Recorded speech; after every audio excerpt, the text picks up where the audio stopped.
জাতিকে উদ্ধার করার জন্য সেদিন হরিনাম নিয়ে জগতে যাব। এই জন্য বললো না যে হরিনাম মহাধন অমূল্য রতন গোলকে গোপন ছিল, জীবেরও লাগিয়া গৌরার নিতাই জগতে আনিয়া দিল। তাহলে গৌর নিতাই এসেছে কলিযুগে। সেই কলিযুগে এসে সেই সত্য যুগের যে নাম উৎপত্তি হয়েছিল, গোলকে গোপন ছিল, সেটা গৌরার নিতাই জগতে বিতরণ করে হরিনাম বিতরণ করলেন।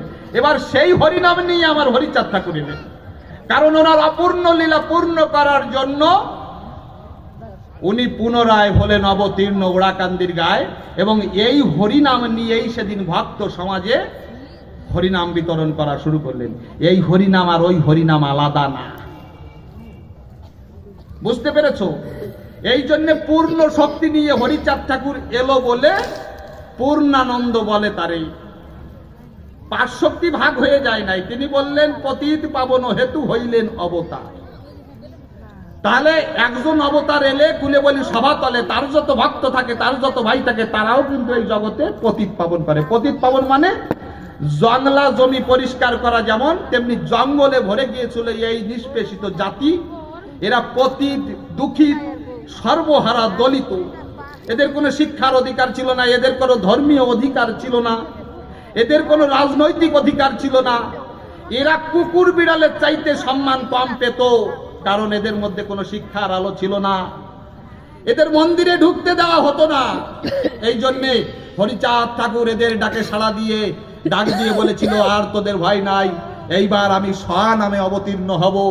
এই জন্যে খুলে বলি সভাতলে যেদিন হরিচাঁদ ঠাকুর অবতীর্ণ হলে, সেই দিন শ্রুতিকাগারে 3টি শব্দ হয়েছিল, আমি হরি, আমি হরি, আমি হরি। তাহলে হরিচাঁদ পূর্ণ শক্তি জগতে এলো, সবাই মিলে ভক্তবৃন্দে একবার হরি হরি বল।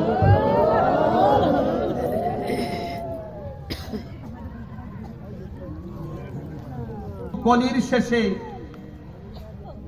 ওড়াকান্দি এসে উনি পূর্ণ লীলা বিতরণ করলেন, কারণ উনি গৌরাঙ্গ মহাপ্রভু যে মানুষের মধ্যে বিভেদ নাই এটা যেমন দেখিয়েছিলেন, হরিচাঁদও তাই দেখালেন। এই মানুষে মানুষে জাতপাত হয়, সব মানুষের রক্ত এক। মুসলমানের রক্ত নমশূদ্রকে দেওয়া যায়, সাঁওতালের রক্ত মুসলমানদের দেওয়া যায়, ব্রাহ্মণের রক্ত একজন মুসি নিতে পারে।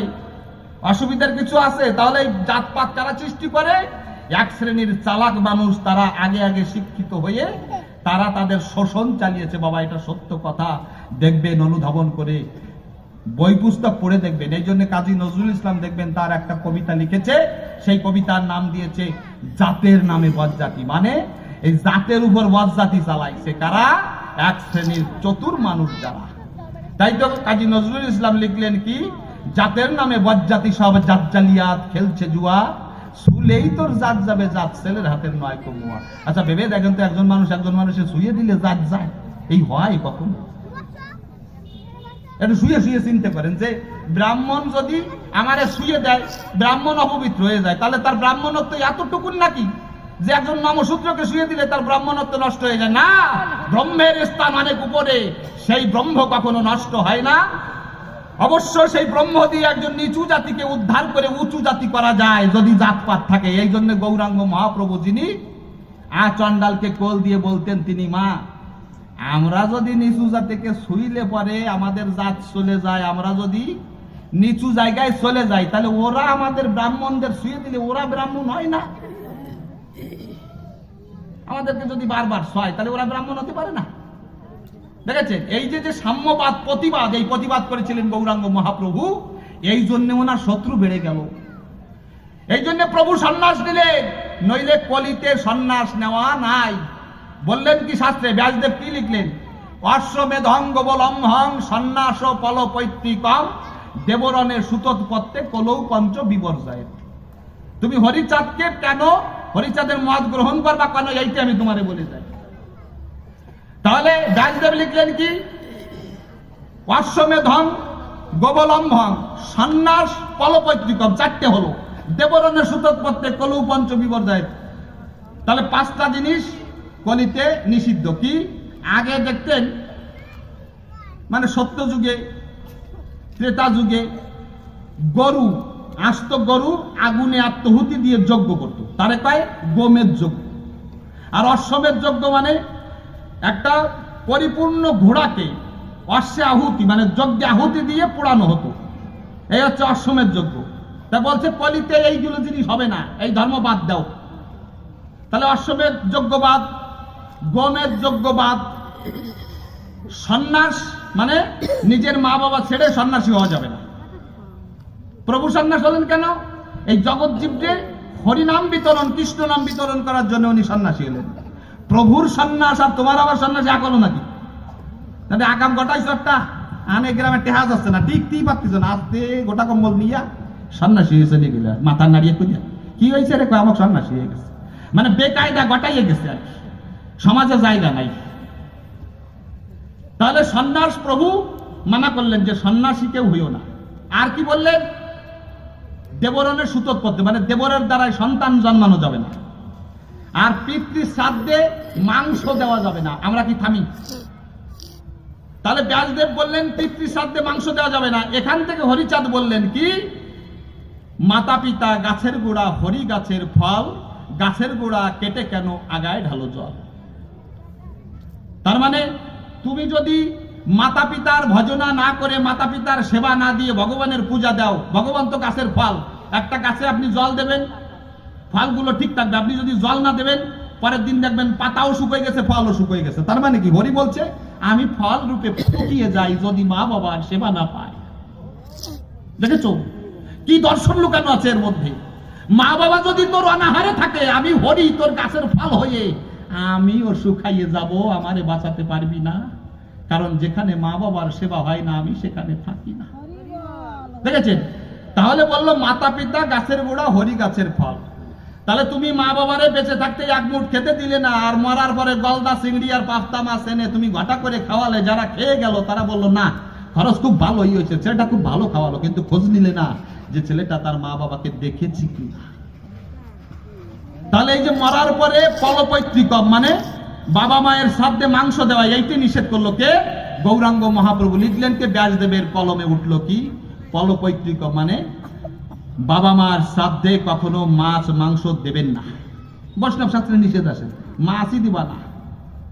যারা বৈষ্ণবীয় মতে করে দেখবেন মাছ দেবে না, আপনারা যাবেন মাছ দেবে না। আমরা রাক্ষস হয়েছি, একটা মানুষের বিপদের সময় শোকের সময় যাইয়া তারে কই তুই যদি মাছ না খাওয়াস বছরের মধ্যে মাছ খাতে দিবি। কি কৌশল! এগুলো কখনো সৎ কাজ হতে পারে না, অন্তরে করেন ধারে না। এই জন্যে ঠাকুর বললেন কি, মাতা পিতা গাছের গোড়া হরি গাছের ফল, গাছের গোড়া রেখে কেন আগায় ঢালো জল। আর কি বললেন প্রভু? সন্ন্যাস নিও না। সন্ন্যাস নিলে কি হবে? তুমি সন্ন্যাসী হয়ে যাবা, পেটে তোমার নাড়ার বেশি লাগবে, তাই না? তুমি যদি চাউল না পাও, ভাত না পাও, তুমি এমনি শুকাই যাবা। এই যে যারা সন্ন্যাসী হয়েছে ওদের 2 দিন বাঁধিয়ে রাখেন যে খাবার টাবার দেবো না, সন্ন্যাস টন্যাস হারাই যাবে। তার মানে কি? একজন চাষা চাষ করে, সেই চাষের চাষ করা ফসল কি 100 মণ 200 মণ 500 মণ ধান চাষা ফলায়? চাষা কি সব খায়? সব কি খায়?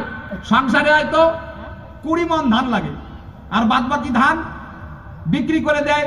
কোন মিলে গেল? জানলাম বুলবুল চন্দ্রের মিলে গেল, সেখান থেকে চাউল হয়ে কোথায় গেল তা কিন্তু আর জানি না। দেখা গেল আমার 500 মণ ধান দেশ বিদেশে ছড়িয়ে গেল, সেই 500 মণ ধানে যে চাউল হলো, সেই চাউলে দেশবাসীর সেবা হলো। কোন মানুষ গৃহস্থ কিনে নিয়ে গেল, তা দিয়ে বৈষ্ণব সেবা দিল। কি তোমার সালে বৈষ্ণব সেবা হয় কিনা তুমি জানো? জানো না, কিন্তু হয়। দেখা গেল কোনো ভক্ত 25 কেজি কিনে নিয়ে গেল, ভক্ত সেবা দিল। তোমার এই ভাত একজন গৃহস্থ কিনে নিয়ে ভাত রান্নার পরে 2টো খাওয়ার পরে তা 2টো কুকুর দিয়ে দিল, 2টো বিড়াল দিয়ে দিল, 2টো পাখি দিয়ে দিল। তারাও খেয়ে আশীর্বাদ করছে কি, যে এই ফসল যারা ফলিয়েছে তাদের ভগবানের কাছে প্রার্থনা করি এরা যেন আরো ফসল ফলাইয়ে এই জগৎ জীবের সেবা দিতে পারে। তাহলে কারা বড়? চাষি বড়। এই জন্য হরিচাঁদ ঠাকুর বলল, সংসারে থাকিয়া যার ভাব হয় ভাবুদয়, সেই সে পরম সাধু জানিও নিশ্চয়। তাহলে তুমি সংসারে থাকলে কি হবে? তুমি মাঠে ফসল ফলাবা, সেই ফসলে তোমার মা বাবার সেবা হবে, সেই ফসলে জগৎ জীবের সেবা হবে, সেই ফসলে পাখি পক্ষের সেবা হবে, সেই ফসলে বৈষ্ণব সেবা হবে, সেই ফসলে কুকুর বিড়াল সেবা পাবে, সবার আশীর্বাদ তোমার মাথায় এসে লাগবে। সন্ন্যাসী এসে হাত পাতবে, মা আমার এক দুটো ভিক্ষা দে, আমি যে অন্ন ছাড়া বাঁচি না। তাহলে সন্ন্যাসীরও আসতে হয় ওখানে। সন্ন্যাসী মাটি ভুড়ে হয় নাই কখন, স্রোতের জলে ভেসে আসে নাই। যারা বর্তমানে কিছু কিছু আছে, সবাই না, প্রকৃত বৈষ্ণব না, কিছু আনাটা আছে, মা বাবার হাতের ছোঁয়াই খায় না। চিন্তা করেন যে মা বাবা না হলে ওর জন্মই হতো না, আর সেই মা বাবার হাতের ছোঁয়া খায় না, বাবা যায়। এরা কারা? এই বিশ্ব সংসার সৃষ্টি হয় মায়ের থেকে। যদি মারা জগতে না হতো এই বিশ্ব সংসার সৃষ্টি হতো না। ভগবান একা একা তার নাম প্রচার করতে পারতো না ভক্ত না হলে। এই জন্য মা হচ্ছে শক্তির আধার। এই যে লাইট জ্বলছে দেখছেন, হরিচাঁদ ঠাকুর বলল, এই শোন, নারী নরকের দ্বারে, অন্য শাস্ত্রে বলছে, অন্য ভগবান বলছে, আমি বলবো না। কারণ নারী হচ্ছে সংসারের আধার, কারণ তারই গর্ভে আসে আমার সন্তান। সেই সন্তান বড় হয়ে মানুষের মতো মানুষ হয়ে জগতের সেবা করে, দেশের সেবা করে, সাধু হয়, বৈষ্ণব সেবা দেয়। এই জন্য জগৎ সৃষ্টির মূলে একমাত্র মা। সেই মাকে যারা বলে যে নরকের দ্বার নারী, মানে নরকে পৌঁছাবার নারীর দ্বারা জনিত। কিন্তু হরিচাঁদ ঠাকুর কি বললো, না, নারী নরকের দ্বার না। এই যে লাইটটা দেখেছেন, লাইটটাই আলো দিচ্ছে। কারেন্ট আসছে কোথা দিয়ে? এই যে প্লাস্টিকের তারের ভিতর দিয়ে। আপনি এই তারের উপরে ধরেন, আপনার কিচ্ছু হবে না। হবে?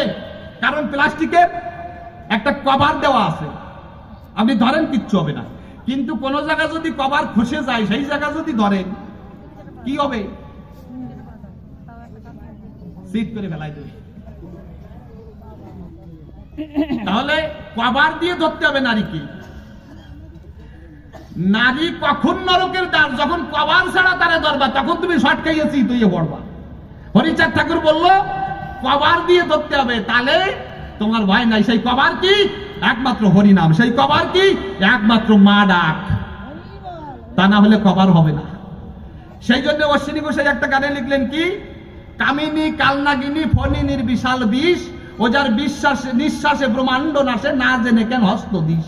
না জানি হাত দিস না, তাহলে কিন্তু কভার ছাড়া জায়গা হাত দিবি আর চিতইয়ে পড়বি। জেনে শুনে, গুরুর কাছে জেনে শুনে হাত দিবি, কভারে হাত দিবি, কোনো অসুবিধা হবে না। ঘরে তোর লাইট জ্বলবে। দেখেছেন ওই গানে আছে, একমাত্র মা বলা দুলা পড়া দিস। আমি আনন্দ হয়ে বলছি, আমার রুইদাস দা এই যে 12টা বাণীর মধ্যে বলছি, হরিচাঁদ ঠাকুর যে 12টা বাণী দিলেন, এই 12টা বাণী মানলে আর বিশ্বের কোনো বই পড়া লাগবে না, কোনো তোমার কিচ্ছু করা লাগবে না। সেই 12টা বাণীর প্রথম বাণী হচ্ছে সদাই সত্য কথা কবা, পর স্ত্রীকে মাতৃজ্ঞানে দেখবা। তাহলে পর স্ত্রীকে যদি মাতৃজ্ঞানে দেখো, এই যে কভার দিয়ে নারীরে ধরবা আর মা ডাক দেবা। আমি আনন্দ হয়ে বলছি, আমার রুইদাস দা মদিপুকুর হাসপাতালে ভর্তি হয়েছে। তো একজন নার্সে বলছে, মা একটু আসো না, আমার শরীরটা খুব খারাপ। ওই এক মা ডাকে। রুইদাস দা বললো, আমি 2 দিন ছিলাম, ওই সিমটি আমার বাজারতেই নড়ে না। একটা মা ডাকে কি শক্তি দেখেন। মাঝে মাঝে এসে বলে, কাকা বাবু আপনার ভালো লাগতেছে? আমি দেখছি। নিজের মেয়ের মতো পরিষেবা দিল। বললো, আনন্দ, মা ডাকের যে কত বড় শক্তি আমি কিঞ্চিত বুঝতে পারলাম। একটা নারী মা ডাকে যত সন্তুষ্ট হয়, পৃথিবীর কোনো ডাকে সন্তুষ্ট হয় না। তার মানে কি? সে মা হতেই জগতে এসেছিল, তাই না? আচ্ছা, যদি একজন নারী মা হতে না পারে, খুলে বলি সবার বরাবরই, তার মুখ দেখবেন একেবারে শেষ। 18 বছর হয়ে গেছে, এক মায়ের সন্তান আদি কিচ্ছু হয় না। ডুকরে ডুকরে কাঁদে, কোথায় বাবা হরি চাঁদে। আমার স্বামীর ঘরে এসেছি, ছোটবেলায় বাবার ঘরে দেখেছি হরি শোভা হয়। বাবা বলতো, মা গৃহস্থের গৃহে যদি সাধুকে না খায়, সে গৃহস্থ